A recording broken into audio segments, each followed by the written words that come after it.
The rainforest is not only a kingdom of endless green, but also a place where the unexpected can appear at any moment, right at the fragile intersection of wilderness and human life.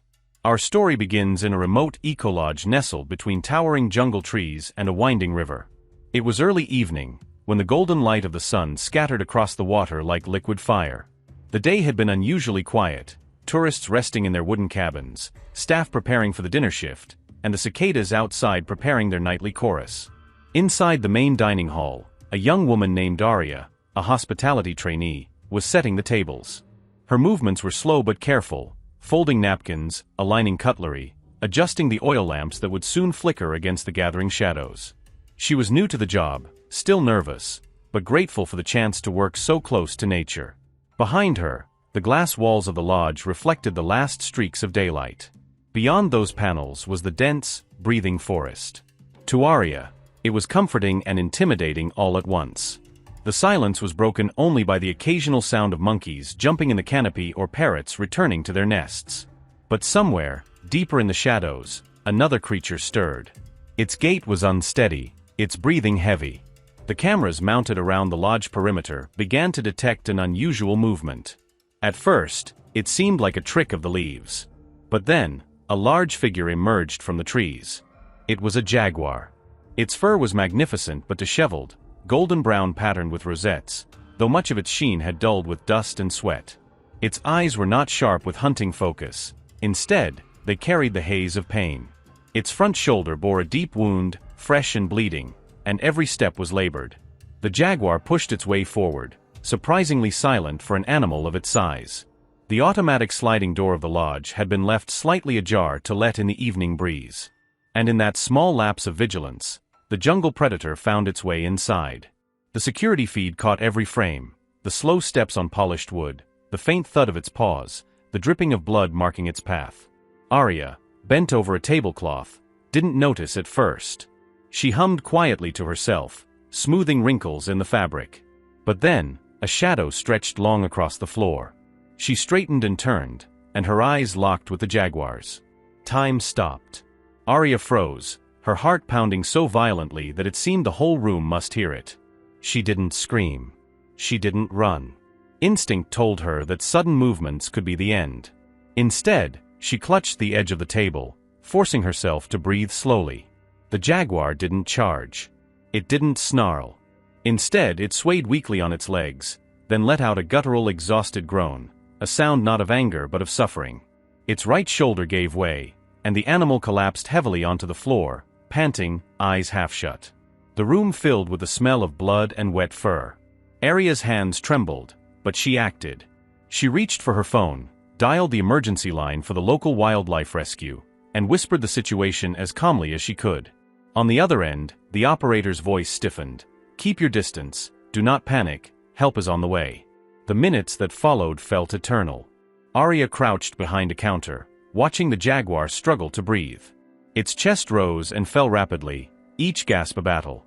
From its wound protruded fragments of wood and metal, evidence of a poacher's crude trap. The sight was horrifying, yet heartbreaking. Guests who had wandered toward the hall were quickly ushered away by staff. Arya signaled them to remain silent. The lodge descended into tense stillness, broken only by the jaguar's faint whimpers. Then headlights pierced the darkness outside. A jeep screeched to a halt. Out leapt 3 rescuers, dressed in khaki uniforms, carrying tranquilizer rifles, medical kits, and heavy gloves. They entered with careful steps, communicating only in hand signals. The lead vet assessed the jaguar's condition from a distance: severe trauma, risk of infection, blood loss critical. They prepared a dart, adjusted the dose, and fired softly into the animal's hind leg. The jaguar twitched, tried to rise, but quickly succumbed to the sedative. The team rushed forward. Arya finally exhaled, her knees weak. The rescuers cleaned the wound, applied pressure to slow the bleeding, and slid the jaguar onto a reinforced stretcher. The animal's weight was immense, but with combined strength they hoisted it toward the jeep. Before they left, Arya stepped closer. She whispered under her breath, "You're going to make it." Her eyes glistened with tears. The cameras caught every moment, the fear, the compassion, the desperate race to save a wild life. At the rescue center, under bright surgical lights, The team worked relentlessly. They removed shards of rusted metal embedded deep in the jaguar's flesh. The wound was disinfected, sutured, and wrapped in thick bandages. Intravenous fluids coursed into its veins, restoring hydration. Antibiotics combated the spreading infection. 4 hours, the jaguar lay unconscious. The vets whispered to each other about the odds. It was touch and go. Many animals never survived such wounds. But this one had a will. By dawn, its breathing steadied. Its name was given, Kiro, meaning the one who endures. The days that followed were a struggle. On the first day, Kiro barely moved, refusing food, eyes shut.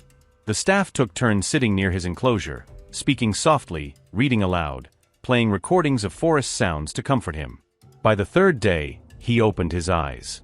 The amber gaze that once carried only pain now flickered with a spark of recognition. He sniffed the air, turned his head, and for the first time, licked at the bowl of broth placed nearby. It was a small victory, but for the team, it was everything. Word spread quickly. The story of the jaguar who stumbled into a lodge made headlines. The footage of Arya facing the predator without panic captured hearts worldwide.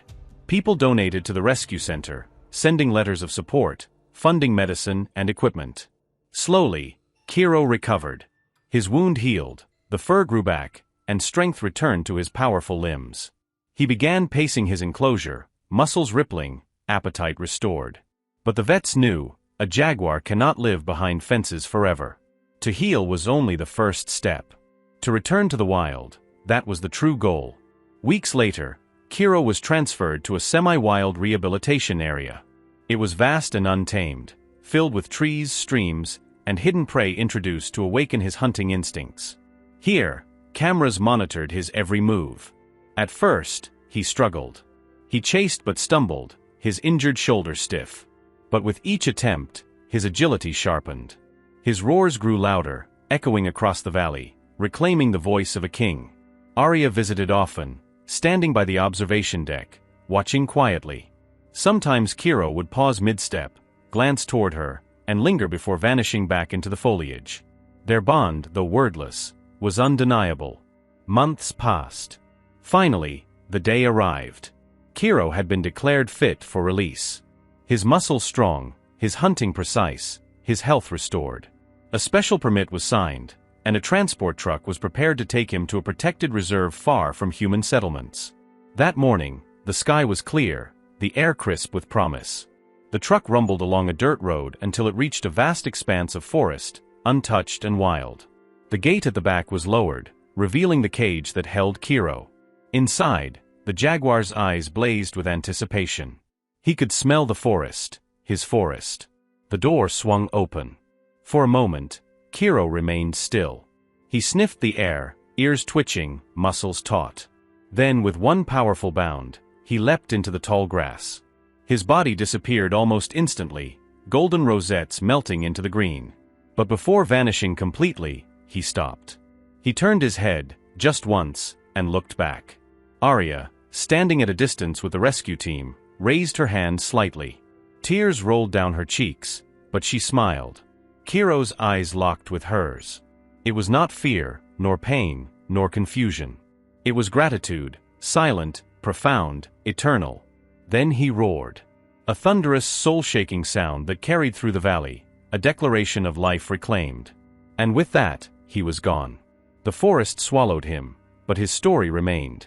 The world watched the footage, the desperate arrival, the brave young woman, the determined rescuers, the long path of healing, and the triumphant return. Kiro became more than just a jaguar. He became a symbol. A reminder that even at the fragile boundary between human civilization and the wilderness, compassion can mean survival. And Arya, once just a nervous trainee, became a heroine of quiet courage. The lodge now keeps her photograph on the wall, beside a plaque that reads, "When fear met compassion, hope was born." The story of Kiro still circulates, inspiring thousands. And somewhere deep in the rainforest, the king with golden rosettes walks free, scarred, but alive, carrying the memory of the humans who chose to save rather than destroy.